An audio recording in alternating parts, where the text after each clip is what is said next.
Traffic jams plague roads all across the country, and Boston is no exception. To fix this problem, highways have begun to move in a different direction, underground. In one of the most costly and ambitious construction projects in modern history, Boston developers aimed to create a massive subterranean highway system. The project became known as the Big Dig.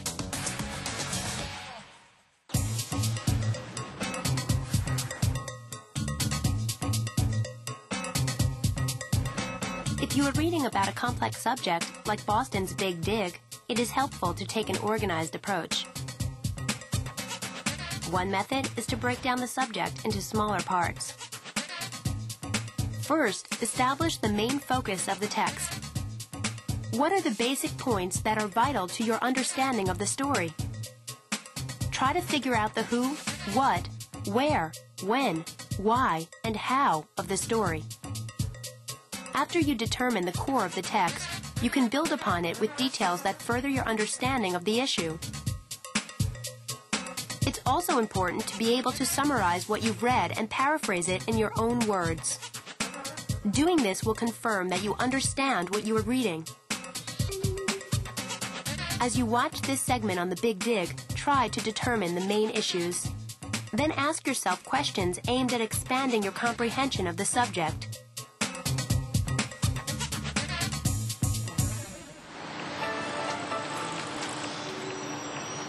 Boston's Interstate 93, known as the Central Artery, was congested with traffic. Planners predicted that by 2010, commuters traveling via the Central Artery would face 14-hour-a-day traffic jams. To avoid this situation, Massachusetts Secretary of Transportation, Fred Salvucci, consulted a contractor and developed an unlikely solution.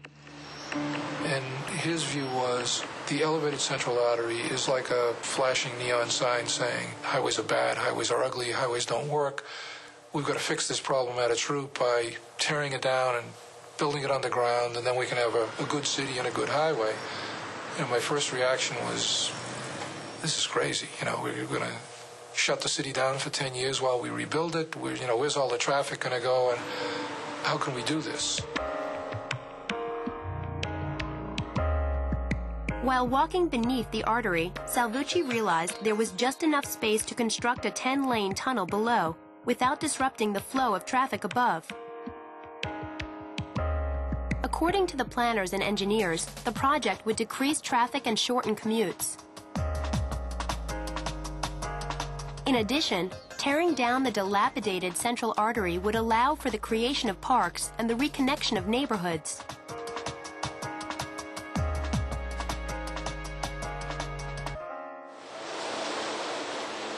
But building the underground highway was a colossal task, especially since a lot of the construction was done near Boston Harbor.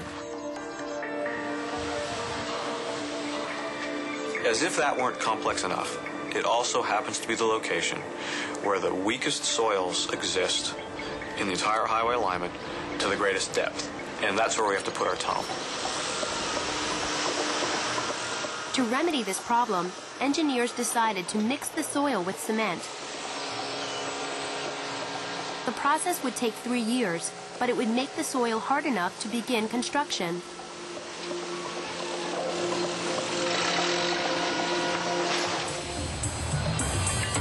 As the tunnel was formed, engineers ran into other problems.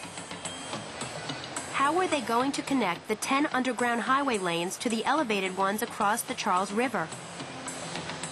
The answer: build a gigantic bridge. But the bridge would have to be built around an existing bridge needed to continue carrying traffic. So we studied every imaginable type of bridge for that crossing. We went from A to Z. You know how many that is? In schemes and reports and whatnot. Engineers finally decided on a single cable bridge that was slanted and asymmetrical, with 2 extra lanes on one side to accommodate traffic.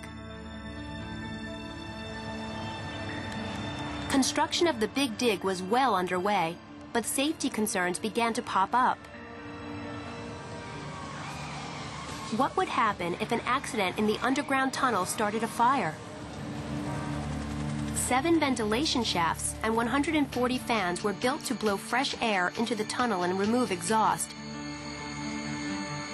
Engineers tested this system by starting over 90 test fires.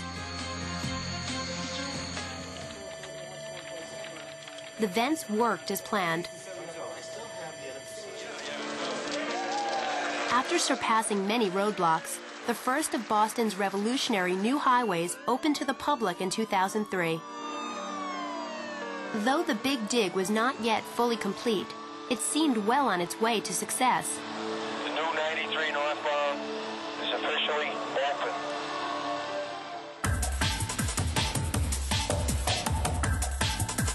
Now that you've learned a bit about the Big Dig, you can see that it is a very complex subject. If you were reading a text about the project, what techniques could you use to improve your comprehension? One technique is to break down the subject into smaller parts. First, establish the main focus. Then, determine the basic points being made. Answer the who, what, where, when, why, and how of the story.